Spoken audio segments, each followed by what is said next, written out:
Growing plants is getting harder, more expensive, more complex, increasingly more difficult.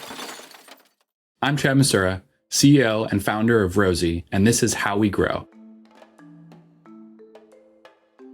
Hi, and welcome back to How We Grow. Today, I'm joined by Dr. Ariana Torres, who is an associate professor at Purdue University, working across horticulture and agricultural economics. Her work focuses on how growers, buyers, and consumers make decisions in the specialty crop world, both from market opportunities and consumer behavior to technology adoption and ultimately the economics behind production choices.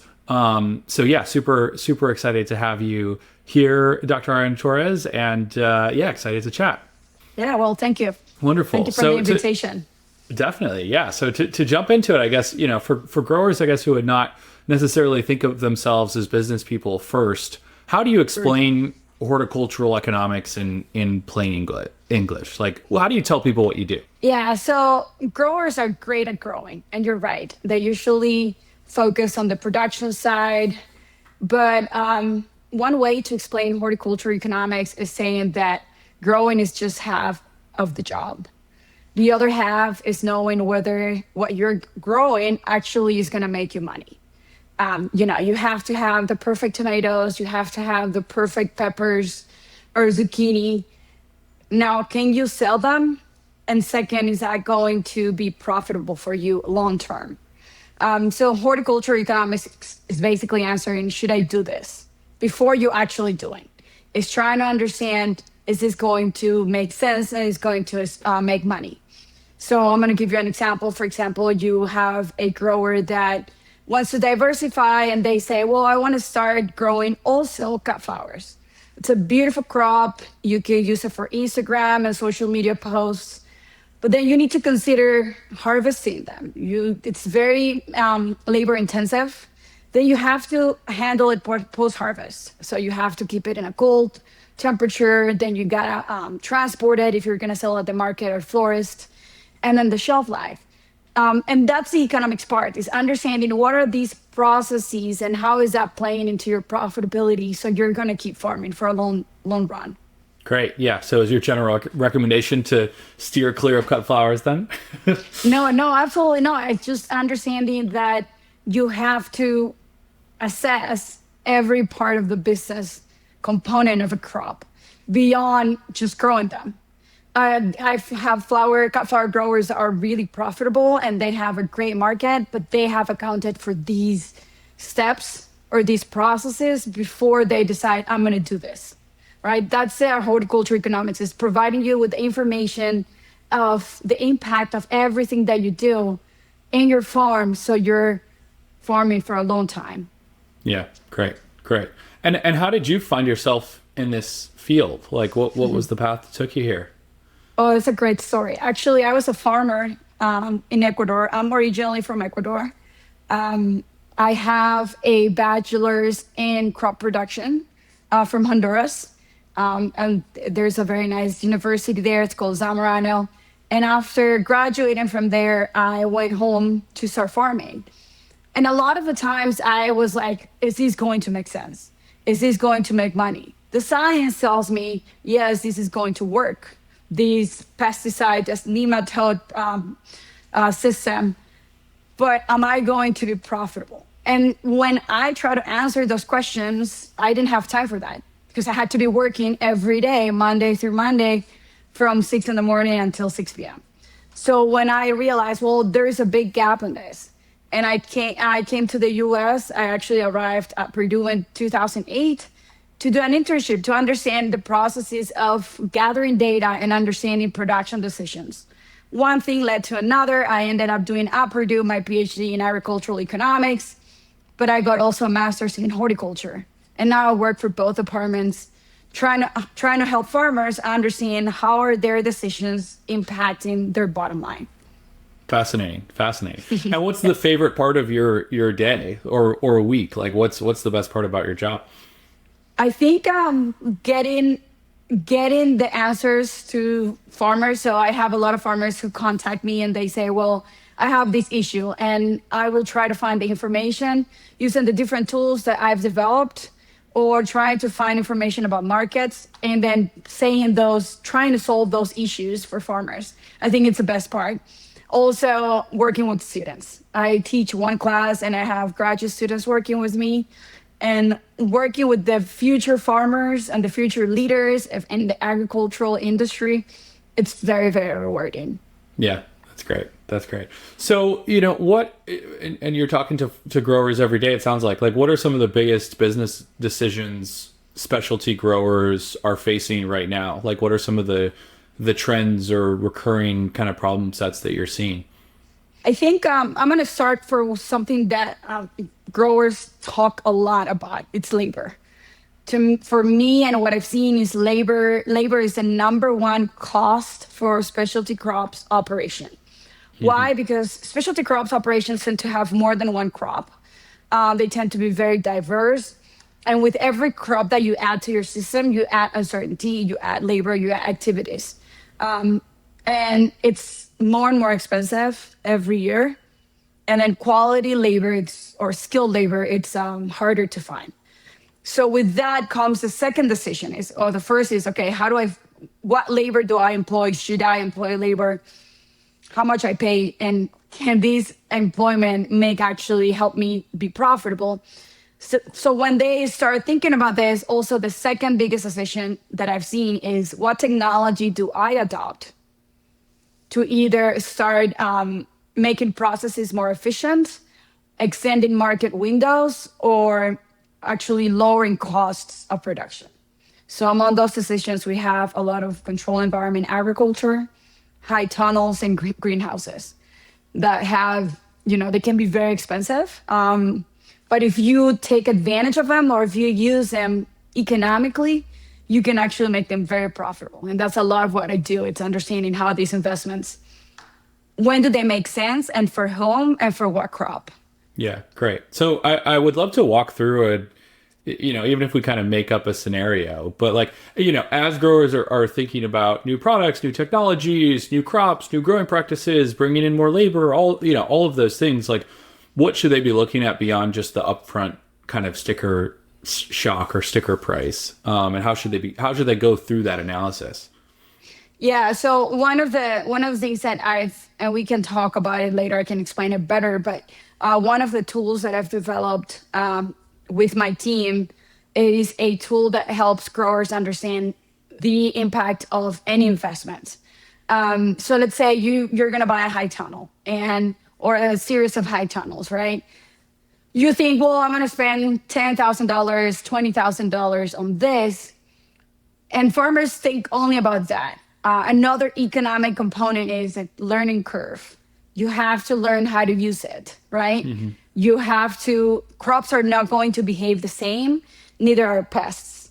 And then what's the payback period? And that's one of my tools outcomes is, how long does it going to take to pay it off? And then how is that impacting the prices I should be charging my buyers for it? Another one of the things that they should look into is the opportunity cost. And I think we don't talk a lot about it. If you're not going to do this, or if you're not going to pursue this technology or this market or this crop, what should you be doing instead? Yeah. What is your opportunity cost? Meaning, how much money would you make somewhere else? Are you ready for the market? Can you actually sell what you produce?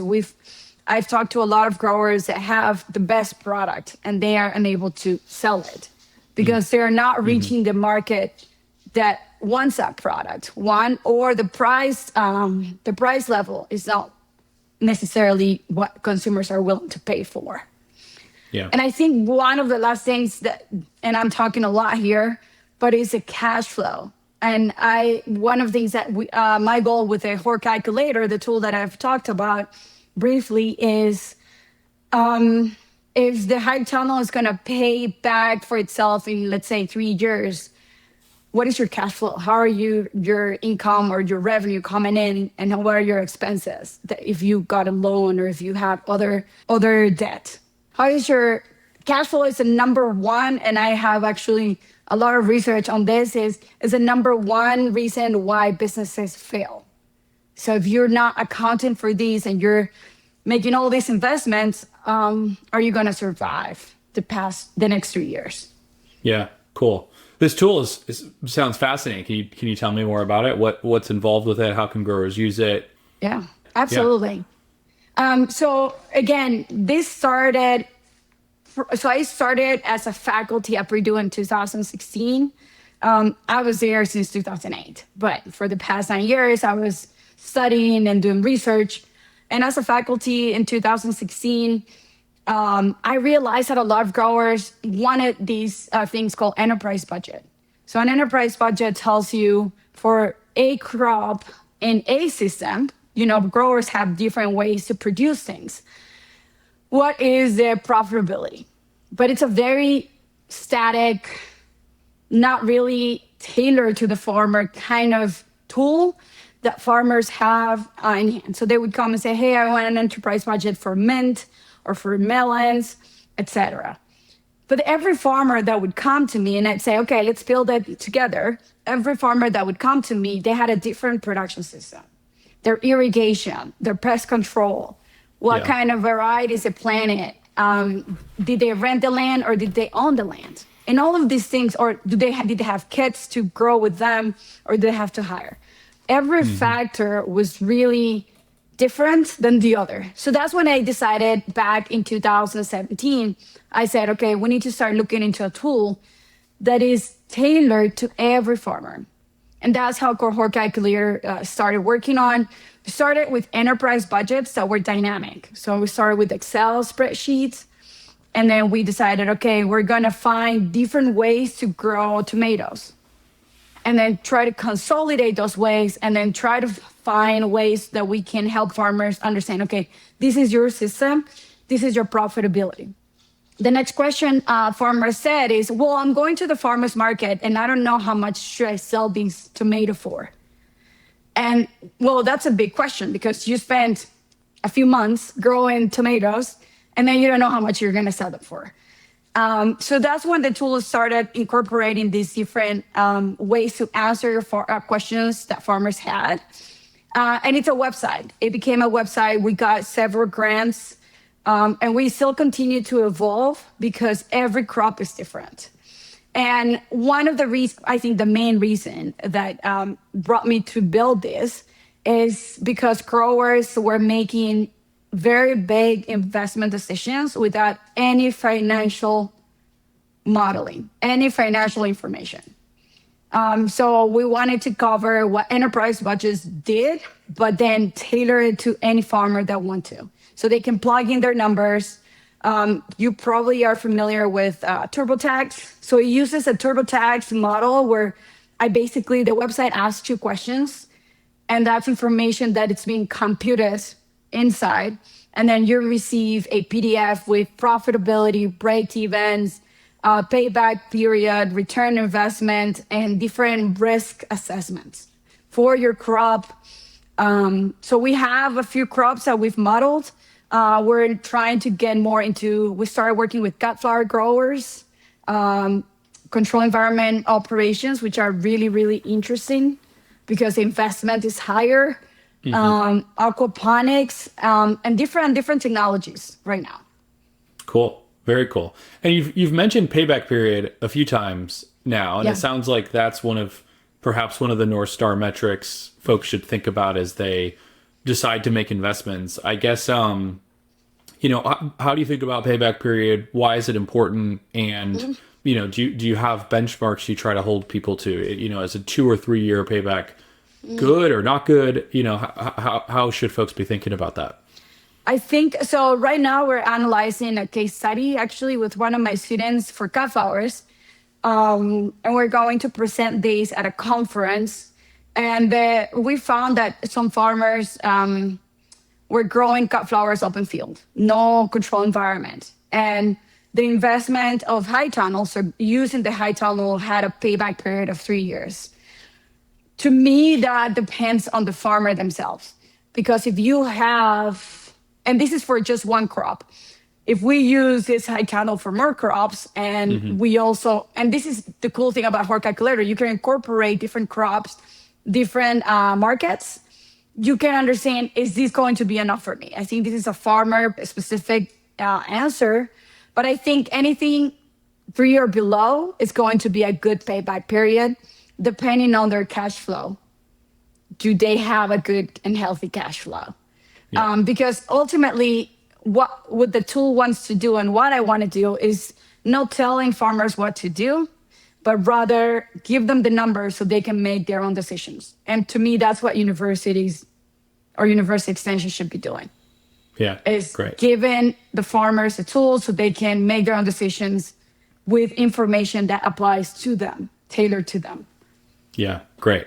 And okay, so payback period is important. Are there any other key metrics that you, I guess, first financial metrics that you think more growers should be thinking about? Margin, break even, return on investment. Yeah. Like, what are some of the key ones that we all should be thinking about? Yeah, I think we should start with profitability. That's a big number, right? How much money am I going to make? Is this crop going to make money? First question. And then we can analyze with the tool not only by the crop, but by square feet or by acre, because you're ultimately, that's your cost of opportunity. And this acre, am I going to plant this crop or am I going to plant another one? And HORE Calculator allows you to test and to create, it's like a game, actually. So you can test because it's also free. There's no charge, so you can use it as many times as you want. I also think the cost analysis that we provide is really important, because I told you that labor is the number one cost for a specialty crops operation. So we divide costs in different categories. But let's say you're gonna buy a automated, pruner or automated seeder. Is that investment going to make your labor costs lower because you can't find labor? That's going to be a very good thing, right? Or we know that there are some fixed costs that you have to pay for regardless.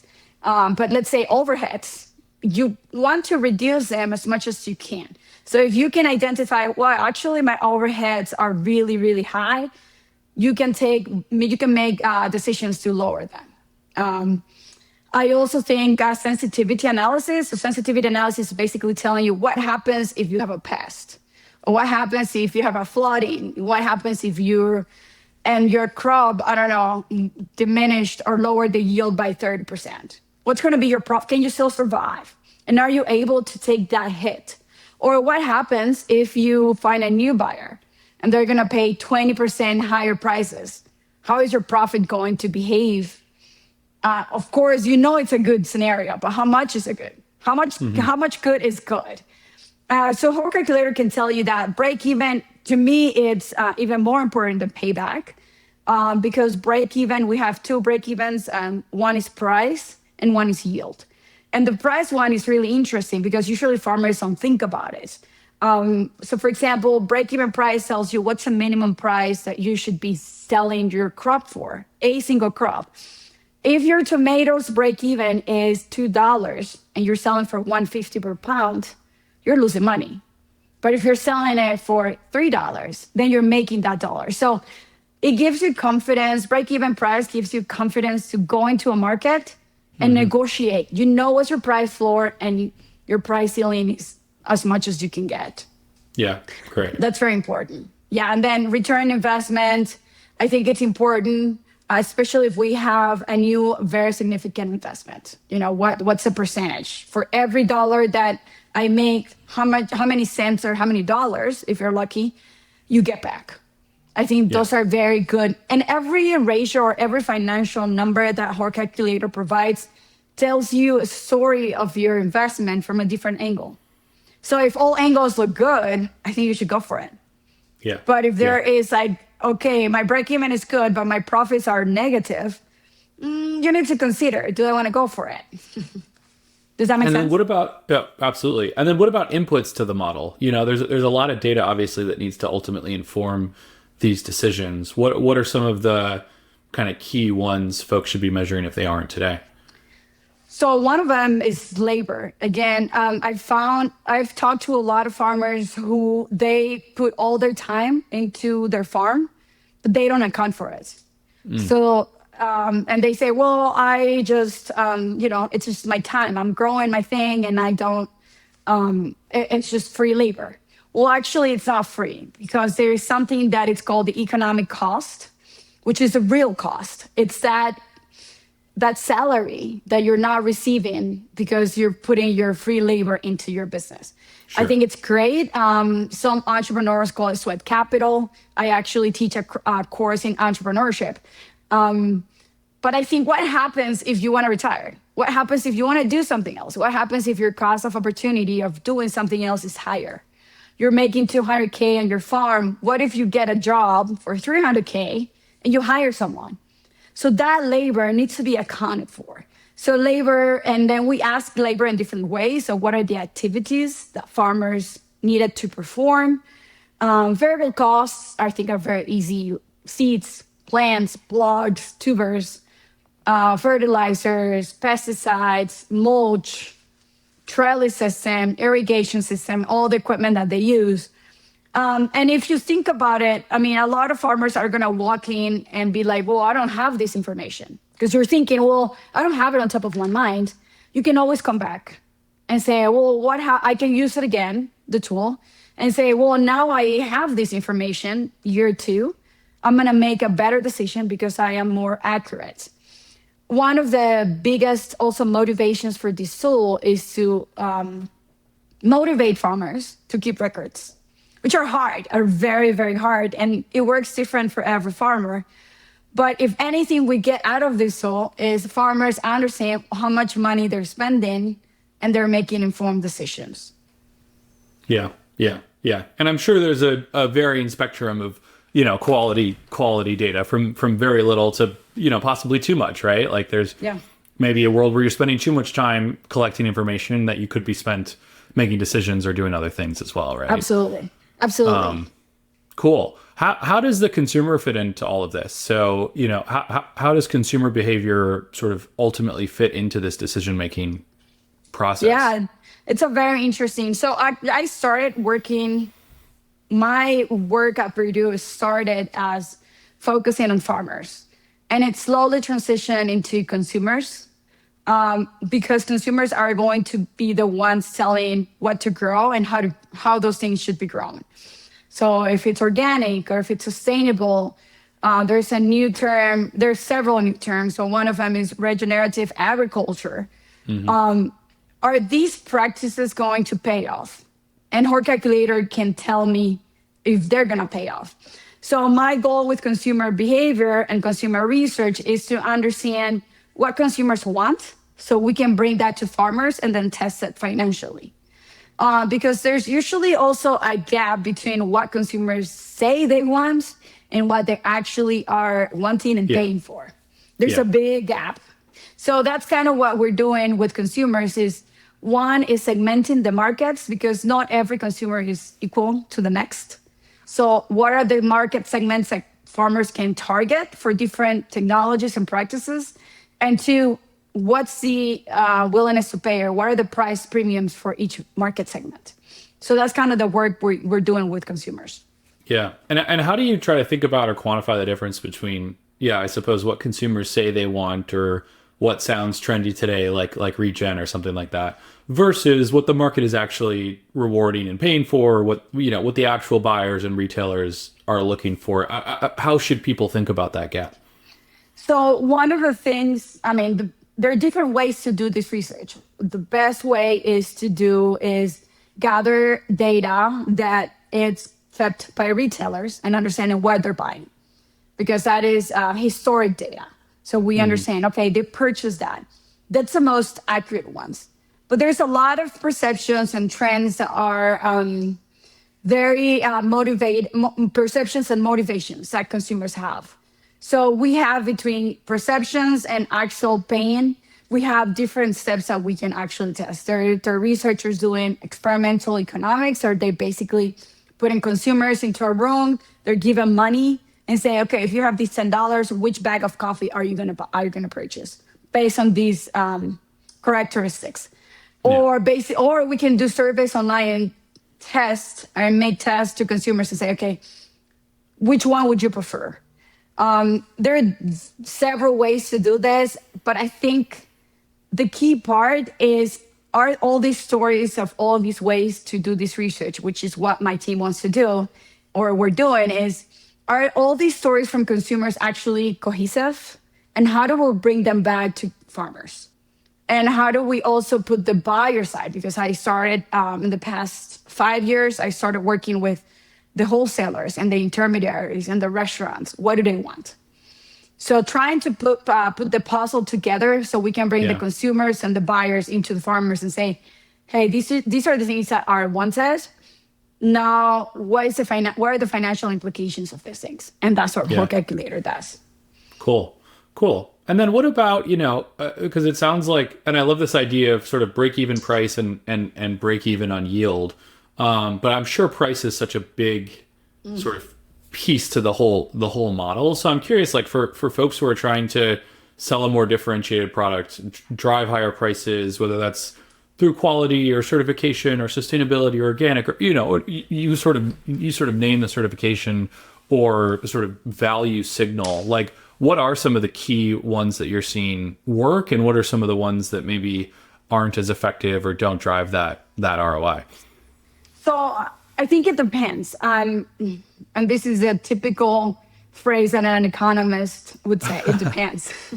But it actually does, because we have different market segments. So a lot of the work that we do with consumers is identifying the different market segments for a product. So let's say I'm right now working with oat milk, and we have several papers to be published about if a grower, especially in the Midwest, is going to start growing oats, what are the different attributes, or what are the different certifications, as you say, that those oats have to have for food grade to make oat milk? Farmers don't have these signals. These are called market signals. They don't understand. They probably don't have access to it, because a lot of the processors have that information, right? So understanding, okay, this segment of buyers, which is about 27%, prefer the sustainability idea of things that are local or more local, that are sustainable. I think organic is always going to play a role into a segment of market, just because it's a standard that is third-party certified and USDA, backed.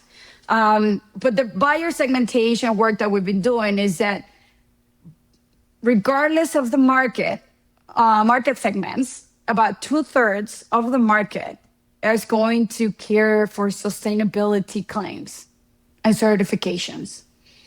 A third of them typically are mostly price driven. So you have to, as a grower, if I want to sell to my oats to target a third of those consumers, I have to go for the cheapest technology, right? But if I care about those, the other third that is really, really driven by sustainability, and that includes the trends that we've seen lately is water usage. Can we have crops that don't use a lot of inputs, including water or miles, especially because gas prices increased? Then inflation is playing a big role into the consumer's mind. So price is always going to be important. But if you have the right product that aligns with the values of that consumer, they're going to care deeply about that sustainability. And that range of consumer, it's between 15 to 30%. Depends on the crop. It depends on the market, depends on the region.